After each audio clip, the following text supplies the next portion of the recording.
Ladies and gentlemen, the President of the Republic of the Philippines, Rodrigo Roa Duterte!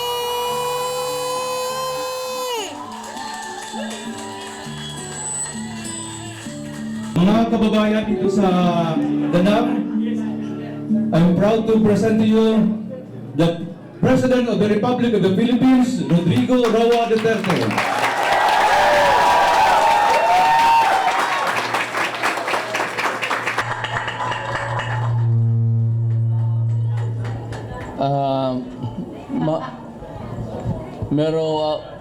Meron akong mga kasama na mga opisyalis natin sa gobyerno. Nandito po si Peter Alan Cayetano, ang ating ambasador, si Ambassador and Mrs. Noel Serbigon. Mga kababayan ko, magandang gabi po sa inyo lahat. Salamat ho sa invitation at I'm gratified just meeting with my brother and sister Filipinos. Nandito po ako because I was invited and also being a member of the APEC ang Philippines. APEC is the countries that na humaharap po ng Pacific Ocean. At doon itong mga countries fronting kaharap natin. Kaya Chile, malayo masyado yon, but they're members, and it talks about trade, commerce. Alam mo naman itong mga puti, mas marunong kaysa atin ang akala nila. What is being discussed here sa APEC is really business, nothing political. Well, maybe in the discussions masama yan, but they'd always talk about trading, investments and all. The popular catchword ngayon and the notion of the world is that yung globalization. Ang globalization ho, maganda. It unites the world in one endeavor to make profit and money. But the problem is, ako yung speaker kanina, sabi ko, wala man kaming problema dyan sa globalization. We would be glad to be a part. Ang problema lang sa globalization is yung naiwan. Yung naiwan. For example, dito sa Philippines, kung marami silang investments, mayroon silang Manila is too crowded, Davao is crowded, may steel mill na doon. People tend to gravitate to industrial centers. Lahat na Pilipino kasi may trabaho. Globalization is pasok ang China, pasok ang sino may pera. And we welcome them. Medyo unrestrained na. Ibig sabihin, wala na masyadong kuskus balungos. Basta in the spirit of globalization, sige, negosyo tayong lahat, magpera. Payag na lang tayo ganito ganon.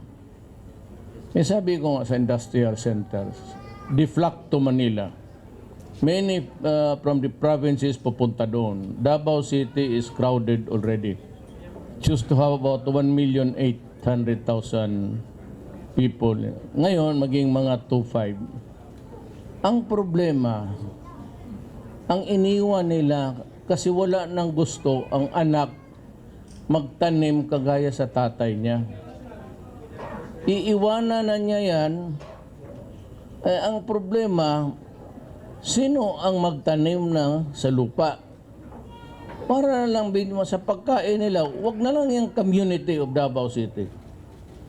Nagsialisan yan, and those who are left behind, Yung mga matatanda na, yung hindi na kayang magtrabaho or walang alam, naiiwan. In the same manner na lahat ng mga bright natin could be graduates of the prestigious universities, tayo small time lang. Hindi naman talaga tayo pwedeng maging suman siguro, pero summa cum laude, mahirap yan. Baga ganon, kinukuha nila yan. And they become scientists, mga clinical analysts doon. Nagkakaroon tayo ng brain drain. So mas marami silang alam ngayon, yung mga Pilipino na bright, nandoon sa Silicon Valley. Doon sila nagtatrabaho, under inventions, ang impact nila, kung sino yung nag-finance. Because nandyan sa Silicon Valley, the financiers, and of course the guys who think and use their head. So they tend to flock there kung anong bagong invention sa technology because it is really the in thing now. Makausap mo nga ngayon, karap-harapan na anywhere in the world, ano ka na, yung facial recognition, kumusta ka dyan? Madali na masyado. So, ang mundo lumiit ng husto, parang isang malaking community. But yung lahat ng umaalis sa atin, pabor sa kanila. Paano tayong naiwan na kinuna ng mga talents? Wala man tayong Silicon Valley, wala man tayong financing sa mga computers, digital inventions and all. Yan ang mahirap dyan. Sabi ko sa kanila, ang unang biktima ng globalization, madali lang kasi nakabawi, kasi may pera, pati may clout. Ang nangyari sa Amerika? Binuksan ni Deng Xiaoping, pagkapatay ni Mao Zedong, binuksan niya ang China. Sabi niya, pumasok kayo dito, magnegosyo kayo. Mababa lang ang sweldo. Ang gobyerno ang magsabi, ito lang ang makubra ninyo. Come here and put up your industries. So, naglabasan lahat sa Amerika, pumunta ng China. China, over time, were producing all the goods made in China. Baski sa Amerika, magtingin ka ng mga damit, made in China, made in China. Yung na mga iwan doon ng mga factory ng mga kotse, na naiwan doon yung mga textile factories, itong sapatos na itong putang inang itong ginagamit ng mga athletes. Yung kasi mga kalimutan, itong mga Nike, gano'n. Nandoon na lahat, puro made in China. Ang Nike nagsirado dito. So, ang globalization is really a magnet for the more progressive one. Ang problema, another one is, like the Philippines, ang may hatak lang talaga dyan, ang mga elite. Pati yung mga migrants na mas marunong. Yung mga Amerikano o yung mga Singaporean na bright, yun sila kasi alam mo Singapore, puro mathematics yan eh. Pataga-taga Australia, di import talents, kagaya ng Silicon Valley, di import Filipinos. Tapos, tayo, wala na. Hindi, wala talaga, wala tayong mapuntahan except that yung ating talents, mayroong mga bago, graduate ng mga Oxford, ganon. So, they get the highest salaries for all of the... Yung naiiwan sa hatak. Sabi ko, there must be something, kasi sinabi ko sa iyo, mag-usapan tayo dito ng globalization. Mabuti lang yan para sa inyo. Hindi para sa aming mga mahirap. Kami ang kawawa. Kami ang maubusan ng resources. Kasi ngayon, wala kami kasi may mura dito sa factory sa, for example, Vietnam. It's no secret na marami dito nag-set up ng factories. Doon naman kasi, ang iniiwasan nila, you define globalization in one single word, business. Tayo, mayroon tayong mga magulong labor front. May KMU. Dalawang buwan ka pa lang dyan, mag-i-strike na. Yung mga ganon. Tapos lahat sila gusto maghingi sa gobyerno. They want government to subsidize their lives. Or whatever that is lacking in their life, they blame government. Madali mag-complain eh. Pero if you are part of the yung value chain, paggawa lang ng bagoong, kailangan bilihin mo. So, ibigay mo yun sa mga glass factories or para in the making of bagoong, makunin yung bagoong, o pati asin, may producer ka dyan, then packaging, make it look viable. Kasi minsan ang produkto sa packaging, yung magandang pagkabalot. Pero kung gawin mo lang dyan yung coupon ban, medyo hindi mahalin yan. Hindi mabinta.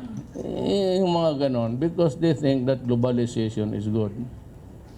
To me, personally, it is only good for the elite, sa mga mayaman na may kapital na.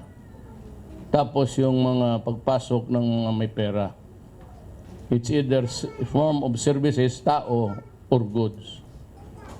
Yan ang problema. How to strike now a happy balance between the rich and the poor. Kagaya ng ASEAN countries, Cambodia, Vietnam, we are still struggling. Pero if we are drowned sa globalization, if there is no clear cut, hindi nila tayo tulungan sa technology, and they don't share with us the new ones, ang inventions nila doon lang, manufacturing doon lang, patay ang the rest of the world. Yan ang hindi ako believe niyan. So, tatateka muna. Globalization, okay yan, but think of those who are really maiwan sa hatakan.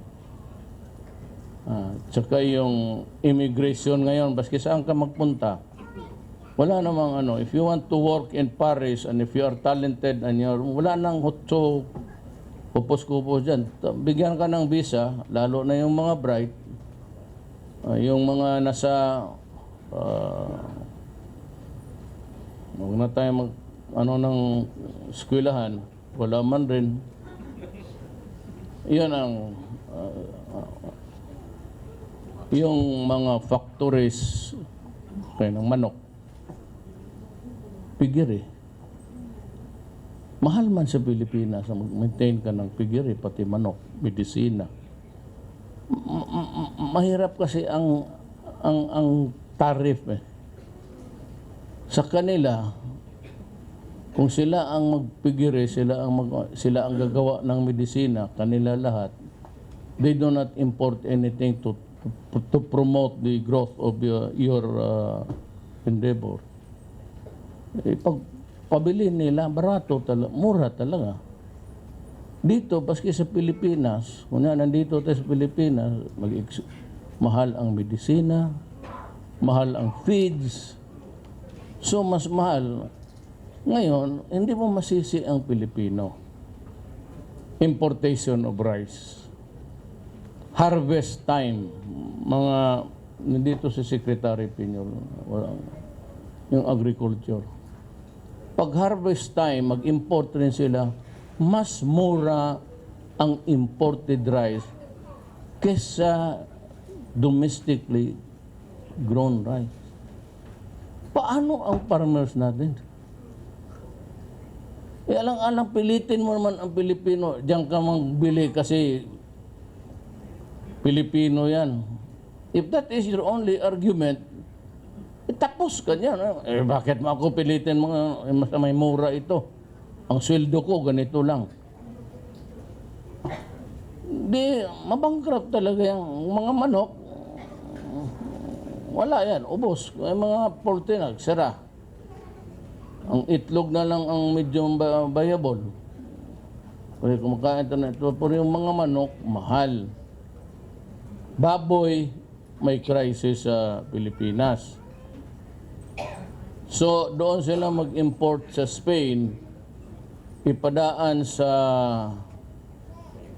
Mexico, I don't know why, parang dicer, tapos ipagbili dito sa Japan, sa Korea. Ganon ang style. Kagaya ng lahat ng ships all over the world will have to make a stop sa Singapore. Mag-import ka ng kung ano, i-drop mo muna sa Singapore. Before it is yung transshipment, ikarga na naman na uli para dalhin sa Pilipinas. Yung cost ng... So pagka yung globalization, let us talk first about equality. If it's not equality, then a fair share of the benefits of globalization. Yun yung, dito pala si ating Secretary of Trade and Industry, Simon Lopez. Kalamitan ko, I'm sorry. We have our Chief of Staff, the highest military man ng Pilipinas, si General Guerrero.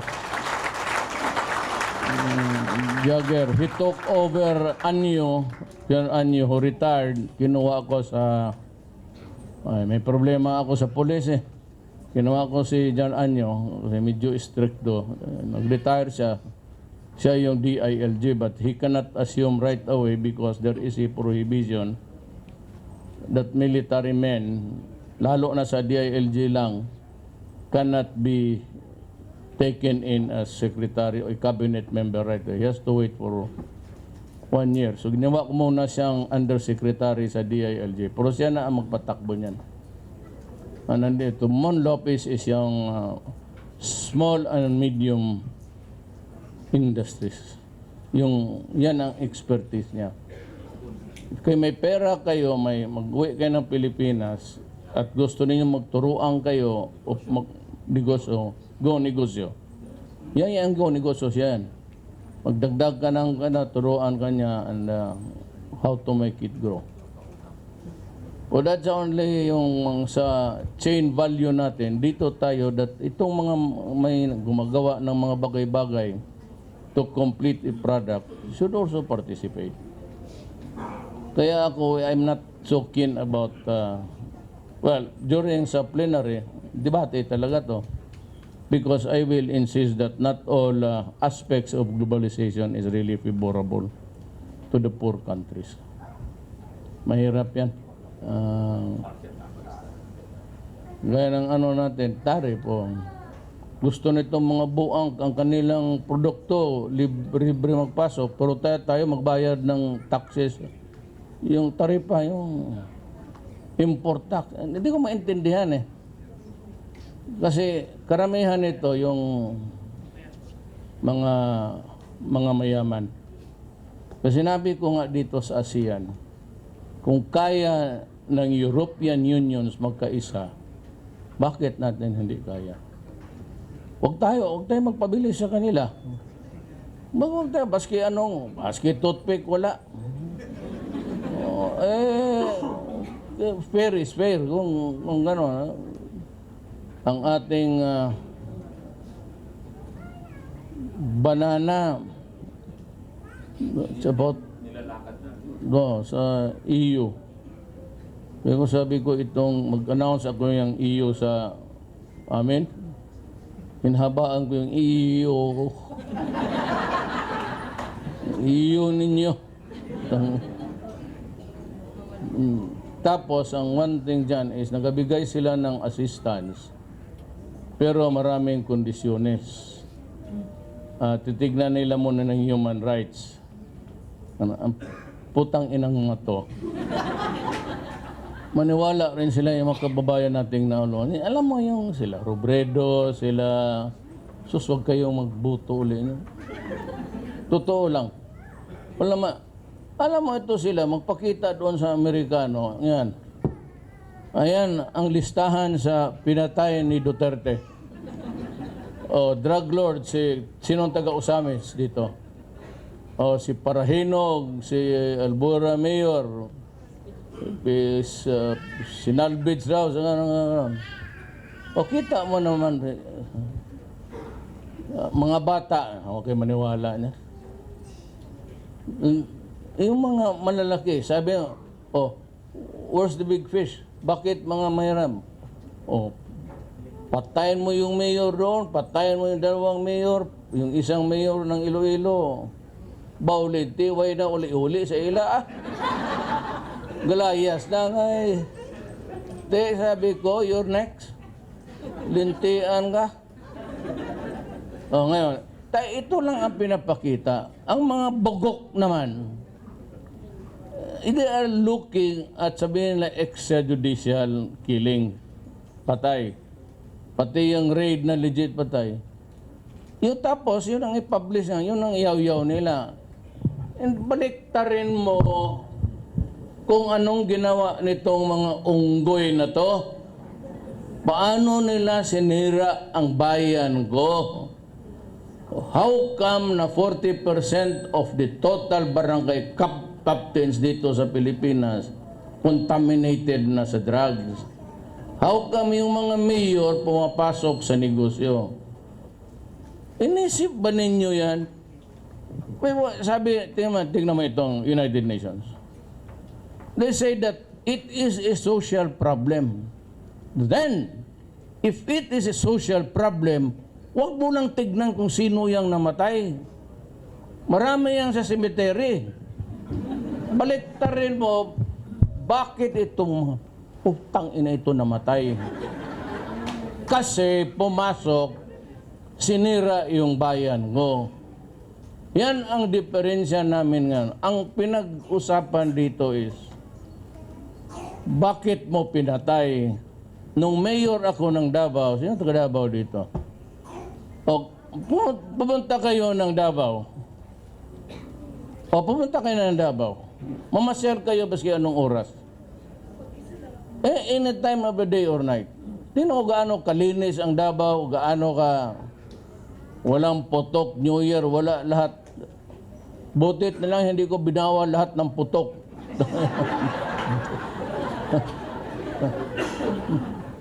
Hindi mo naman makita rin eh.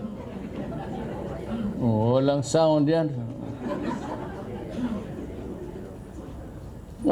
Tingnan mo ang siyudad na walang droga, meron man, one or two sa pag nakapuslit lang. Bakit? Alam nila. Now, when I ran for mayor, I said, you know, I am not a policeman. I am not a soldier. I am building a city. That's my job. To make people, sabi ko, it's impossible for you to be happy. Di ko maibigay yan. But I can assure you of a comfortable life in the city. Freed from the criminals, and there are opportunities for jobs. Kaya sa Davao, ang mga construction at its highest. The problem is, nawala na yung ating mga master electricians, master plumber, at kasi nagpunta na doon sa Middle East. Part of the globalization. So, yung iba, maghintay muna, ang kanila ngayon, pinapauwi na nila yung may alam na sa yung mga artisans, craftsmen.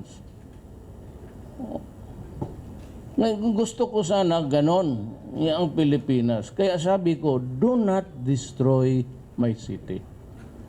It is my city. Filipino ako. Huwag mong sirain ang bayan ko kasi papatayin talaga kita. Totoo. Huwag mong sirain ang mga anak namin. Kasi pag ginawa mo yung putang ina, papatayin talaga kita. When I became president, same. Do not destroy my country because I'm building a nation. Do not destroy the youth of the land. That sila lang ang ating greatest assets. Mabuti lang yan 1% na Pilipinong mga elitista na mayaman. Walang problema yan sila. They can finance their whole life with money. Tayo ngayon, ilan na itong mga sundalo? Ilan lang ang aming, pati Alan, nagsisave tayo sa GSIS, SSS. Do you think yung savings natin, pagdating mo ng 60, 65, mag-retire ka, when at the age of 50, pumapasok na yung sakit,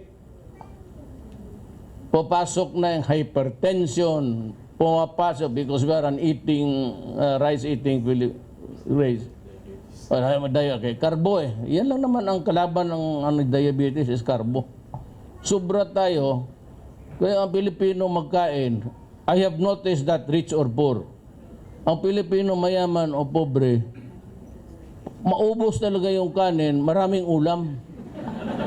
Totoo yan. Yan ang inoobserbahan ko. Talagang isang platong kanin, ubos yan.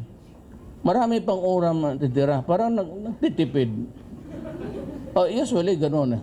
But siguro, yung hindi pa sila mayaman, ito ngayon. At 50, 55, papasok na yung sakit. Tapos ikaw sa trabaho mo, absent ka dito, ganon. Minsan, permanently, kung stroke o may high blood na. Do you think yung savings ninyo, if you get to live to 65, 70, 75, magkasya yan? Sa medisina ngayon, could you buy the medicines, hypertension, kidney, lahat? Kaya yan ang ano ko, huwag mong gawin sa aking anak yan.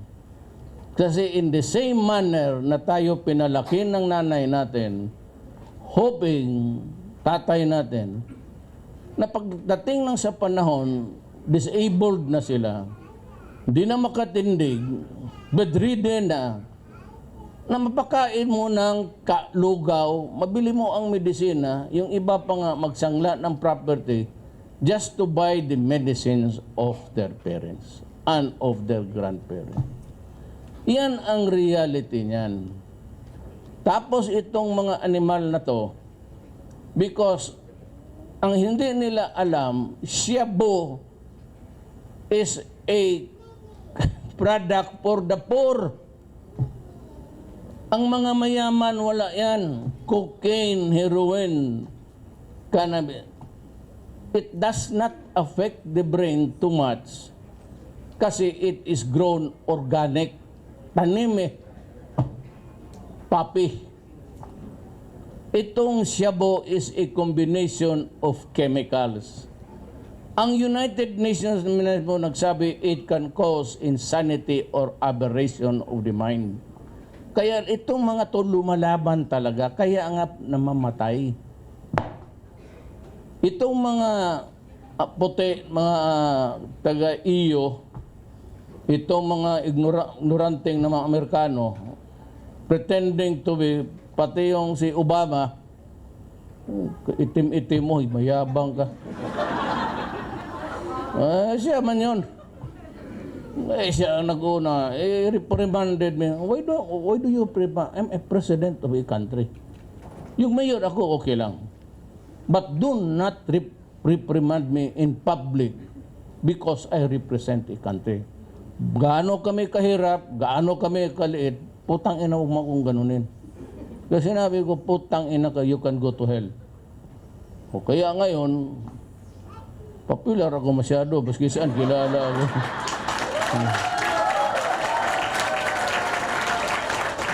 Kasi ako lang ang presidente nakapagsabay, putang ina, you're a son of a witch.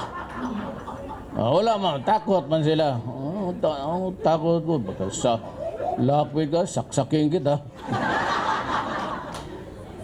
Gano'n eh. Hindi na intindihan, putang ina, this guy, akala niya, tignan mo si Trump. He declared a national emergency. When was that?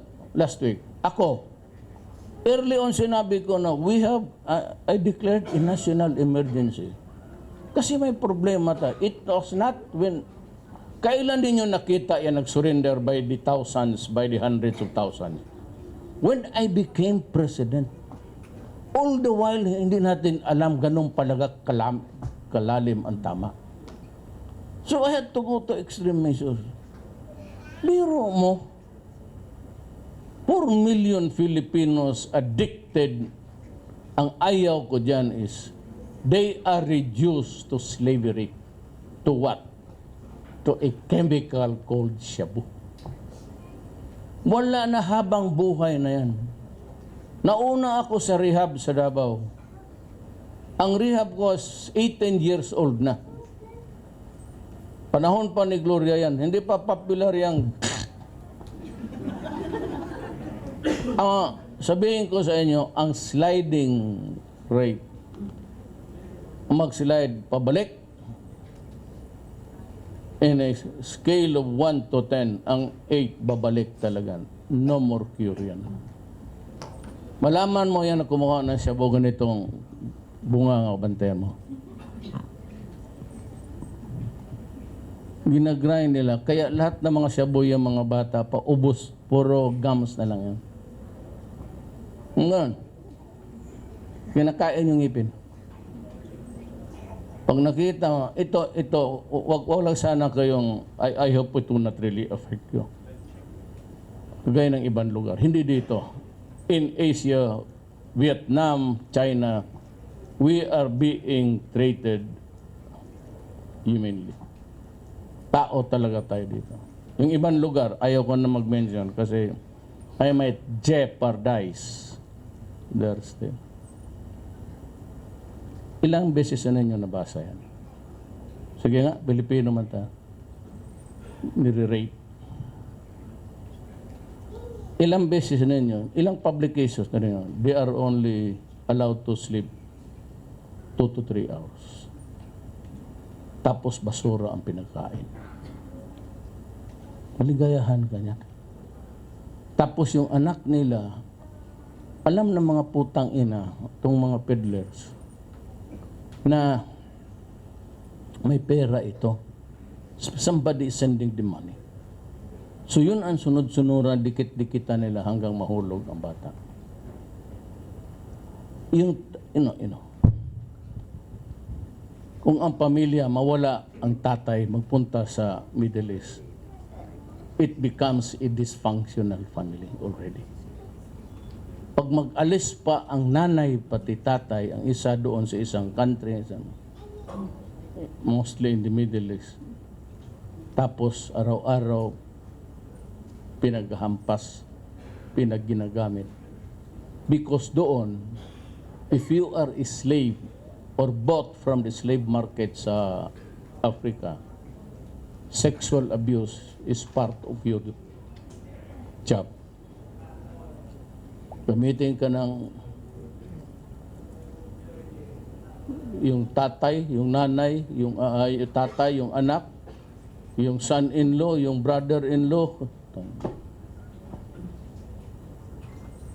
Tapos pag uwi nila sa Pilipinas, despite or in spite of their hardships, pagbalik nila doon sa kanilang lugar, ang bata na sa lulong na ng droga, hindi nakatapos, and all is wasted, only to realize that working there for about 3-4 years is photo inot. Walang nangyari. Ngayon, I don't know kung nabasa talaga ninyo ang puso ko. Some of my enemies gonna pretended ano lang kay Duterte, sentimental. Oo. Even if it is sentimental, artificial o totoo, putang ina mo, papatayin talaga kita. Yan ang totoo. Let it be announced to the world. Putang ina, pag ginawa mo sa Pilipino yan, hihiritan kita. Ano? Kulong? Eso? Kulong nung teenager ako, labas ang pasok ako sa kulungan. Rambol dito, Rambo. At the age of 16, may pinatay na ako. Tao talaga. Rambol. Saksak. Noon, 16 years old yun. Nagkatinginan lang. Lalo na ngayong presidente. You fuck with my countrymen. Di kita palulusutin. Bahala na kayong human rights. Wala. Ang akin is the larger issue of mabuti na nga ito, pinatay na, wala na silang problema. How about the others who are now crazy? And they have to sustain the habit and commit crime. Tapos, pag kita mo naman dito sa atin, panahon natin tayo, ambassador, wala man tayong magpatay ka ng isang pamilya. It was during the advent of drugs na makita mo, patayin mo yung asawa, yung kaso yung kay Freddy Webb, pagpagkos, acquitted siya. Ibig sabihin, hindi siya, pero patayin ang nanay, rapin lahat. Noon sa Bulacan, pinatay yung 5, pinakialaman pa yung 1-year-old. Ay, sabi ko. Kaya pagdating ko doon sa, nagbisita ako, sabi ko, hanapan lang po, kumusta yung killer?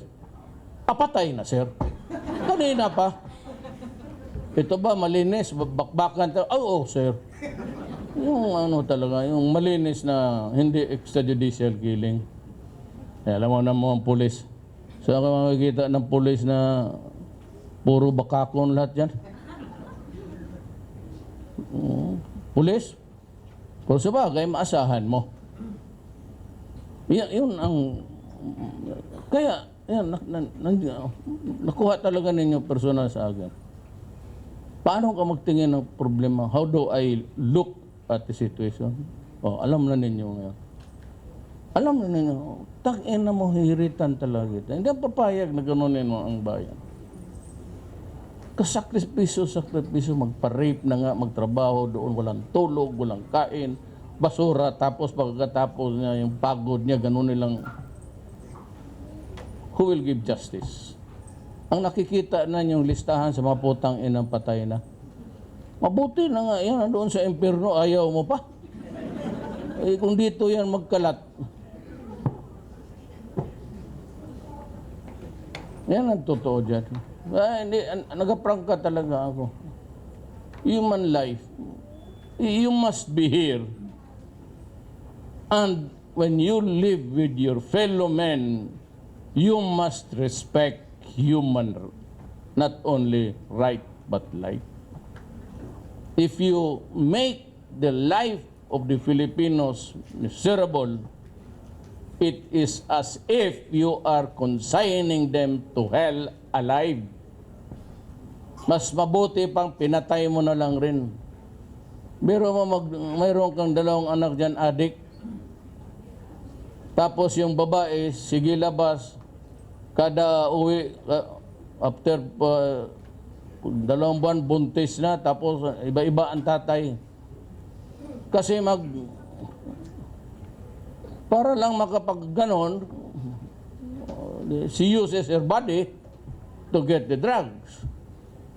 So you multiply the errors of civilization. Mahirap yan, hindi ko matanggap yan. Hindi ko talaga matanggap. Mabuti pa mahulog na yung aeroplano ko pagbalik ko. Putang ina, hindi talaga ako hinto ng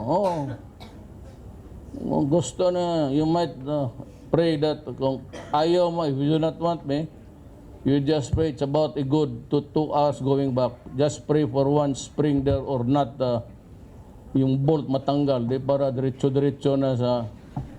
Then I'd be happy to join them in hell. Sabihin nila, nandyan yung pumatay. Here's the guy who killed us. I said, come.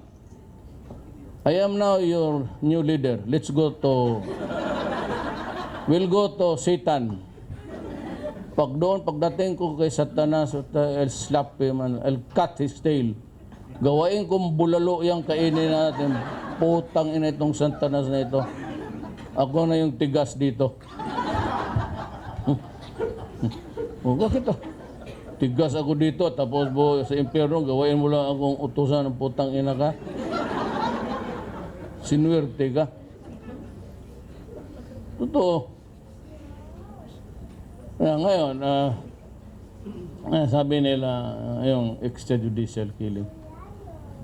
I am not about to, wala akong if you are talking of a man whose hands are tied behind his back or kneeling down with outstretched arms in surrender, tapos sabi pumatay ko, you are crazy. I will never do it. Pati ako, even I myself would stop believing in myself. Ano ka? Are you a man or are you a... Pero yan lumaban talaga because they are prone. Basahin mo sa ano. Sana yung aid ko.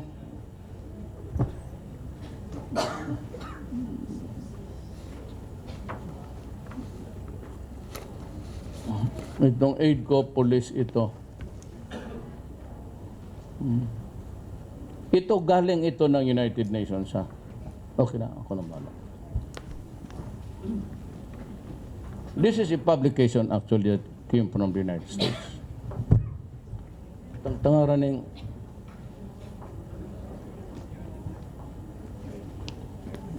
alisin ko na ito. Ito.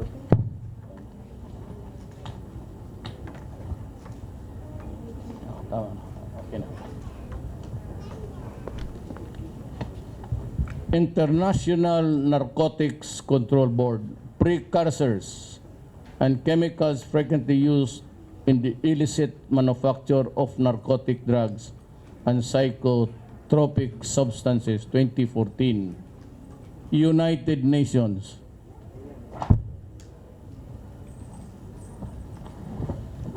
From the United Nations, cannabis, marijuana, risks.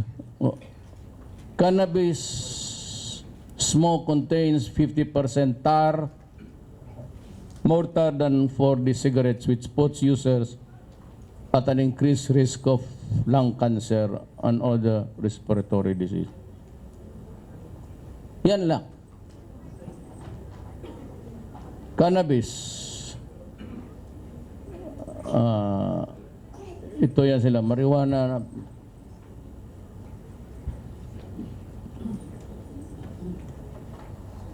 Cocaine, derivative of heroin.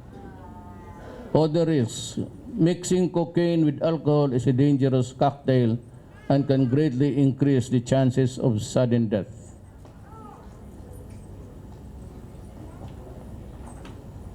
Ecstasy.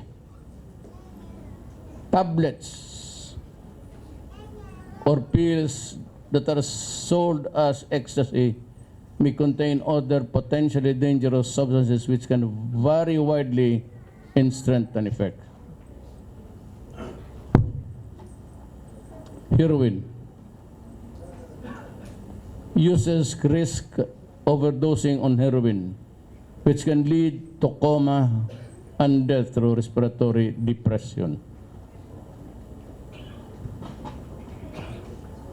LSD. The physical effects are small compared to the psychological and emotional effects. So brain talaga. They include dilated pupils, increased heart rate and blood pressure, loss of appetite, sleeplessness, and dry mouth and tremor.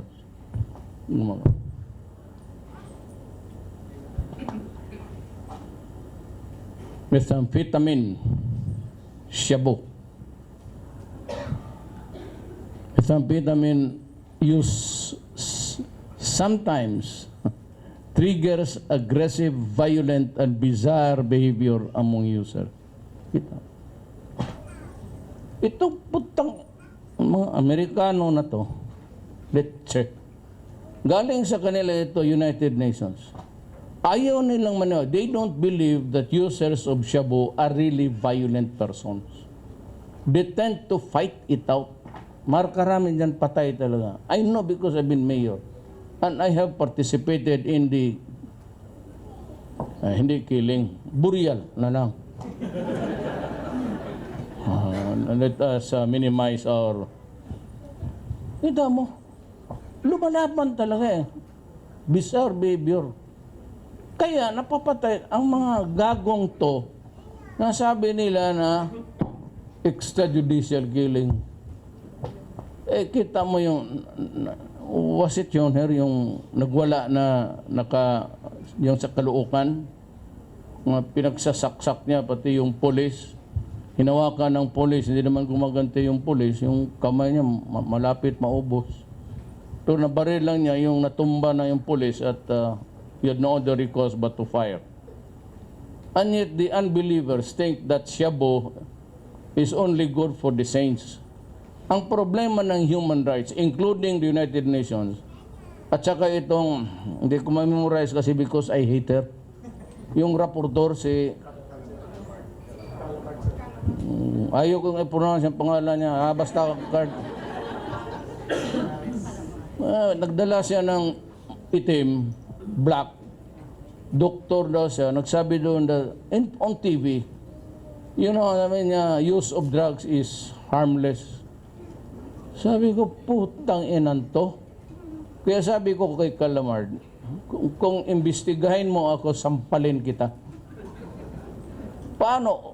How can I get a fair hearing if you yourself does not even read the publications of your mother organizations, the United Nations? Under it is the Human Rights Commission.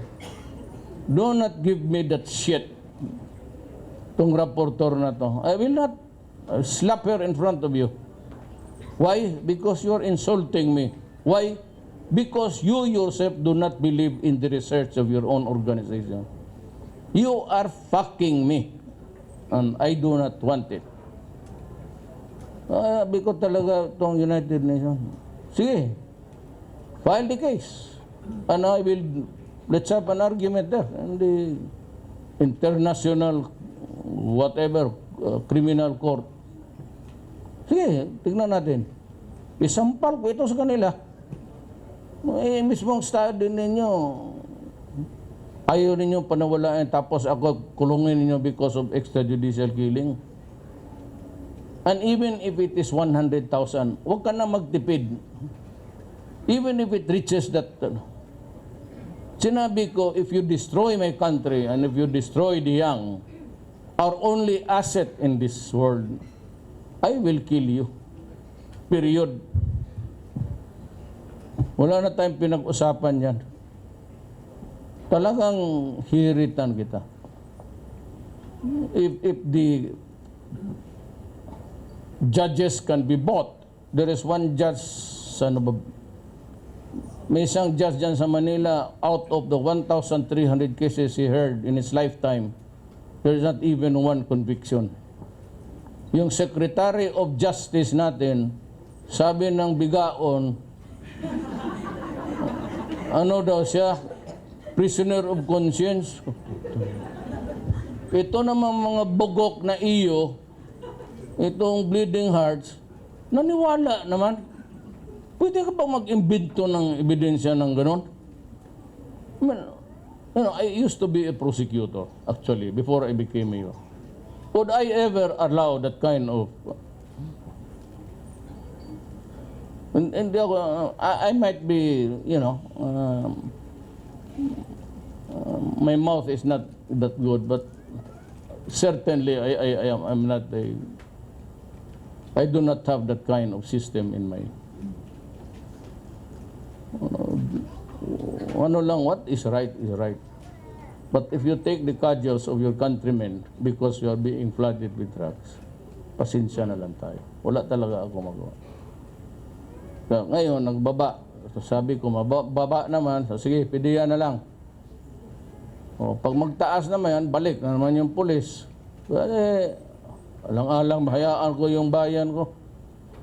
I do not want to be remembered as the president under whose watch. You know, we never realize that we have been in narco-politic state since about 6 years ago. Nakita mo yung nag-surrender by the hundreds of thousands. Nakita mo yung players, mga mayor. Nakita ba ninyo yung footage ng TV? Yung wallpaper ng bahay niya? Nakita ninyo yun? Ang wallpaper ng bahay niya, 500 pesos. Putang.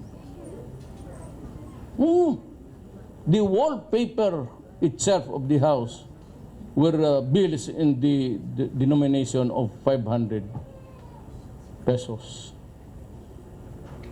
You can see it's not vanity, it's evil.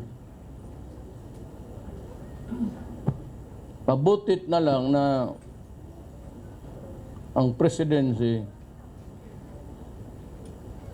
evil rin ng kunti.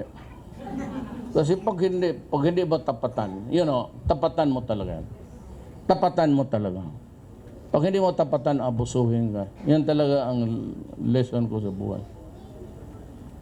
Kaya pag sabi ng mga Maoti rebels, when they were in Marawi, sabihin ko sa inyo kayong mga Moro dito o Muslim, do not be offended. My grandmother ko, si Maranao. Ang nanay ko, mestiza Maranao. My father was pure Chinese. So I have nothing to, do not be offended. But when the Maranao, the terrorists, mga Arabs went to Marawi and shouted, Allahu Akbar, and we will die martyrs here. So I answered, well, we are here also to die for our country. Tapatan mo talaga. Gusto mo mamatay? O dalawa tayo. Tang-inang yan. Bakit ba ako takutin mamatay na puro man tayo mamatay? There's always a time. You read Ecclesiastes 3. Magbasa mo kayo ng Bible. Ecclesiastes 3. There is always a time under the sun. What did I say? There is always a time to live, time to rest, time to be born, and a time to die. So do not threaten me with something which will come to me anyway. Huwag mo akong takutin. Puta tayo marami. We are here ready to die for our country. Oh, let's fight.